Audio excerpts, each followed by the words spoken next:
R you famous? আমি তো সেটা কখনো আসলে ভাবিনি, জানেন। এবং এটা আসলে মানে আমার মধ্যে মাথাতেই কখনো আসে না যে আমি ফেমাস নাকি। আমার কাছে আমি যেরকম, আমি তো সেরকমই। আর এটা তো আসলে সিনেমা বানানো, এটা তো আমার পেশা। আপনি কি ফেমাস তৈরি করেন? সেটাও আমার মনে হয় না। আমি তো যাদেরকে নিয়ে কাজ করি সবাই কিন্তু অলরেডি, আমি যাদেরকে নিয়ে কাজ করি তারা সবাই ফেমাস, এতটুকু বলতে পারি। কিন্তু আমরা আমাদের একটা ইন্ট্রোডাকশনে একটা কথা বলেছিলাম, যে কথাটা হচ্ছে এরকম, আমরা বিশ্বাস করি পৃথিবীর প্রত্যেকটা মানুষ অসাধারণ শুধুমাত্র তার কাজের জন্য।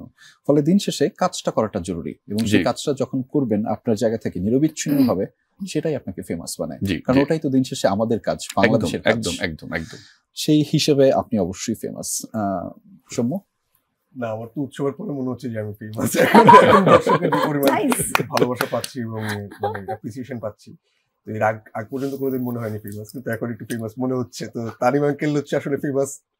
অন্য সবাই ফেমাসকে নিয়ে কাজ করেছে, আমাকে ফেমাস বানানোর পিছিয়ে আই থিঙ্ক তার একটা বড় অবদান। কারণ কাইজারের কথা না বললেই না, সেটা আমার ক্যারিয়ারে একটা টার্নিং পয়েন্ট ছিল, এবং উৎসব আমার ক্যারিয়ারে একটা টার্নিং পয়েন্ট হয়ে থাকে। আমি সিনেমাটা যখন দেখছিলাম, আমি দেখলাম আমাদের সৌম্যটা বড় হয়ে গেল, কেমন করে যে বড় হয়ে গেল। আমি এটা ভাবছিলাম সিনেমাটা দেখার সময়। আমি সেটা নিয়ে আরো প্রশ্ন করব। আপনার কাছে আমার প্রশ্নটা করা অস্বস্তির আমি জানি, কিন্তু আমারও শোনা অস্বস্তি। আমাকে এটা করতে হবে। Are you famous?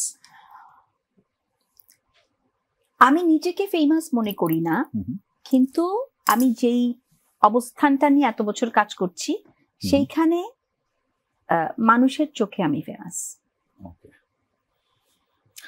একটা দীর্ঘ সময় ধরে সার্ভিস দেয়া, এবং সেটা পার্টিকুলার দেশের জন্য, একটা পার্টিকুলার ইন্ডাস্ট্রির জন্য, এটা যতটা সহজভাবে বলা যায় আসলে এতটা সহজ না। আপনি অবশ্যই ফেমাস, এবং বাংলাদেশের একজন ফেমাস হন, এবং এটা আমরা যারা ধারণ করি তারা আসলে এটাকে গর্বের সাথে ধারণ করি।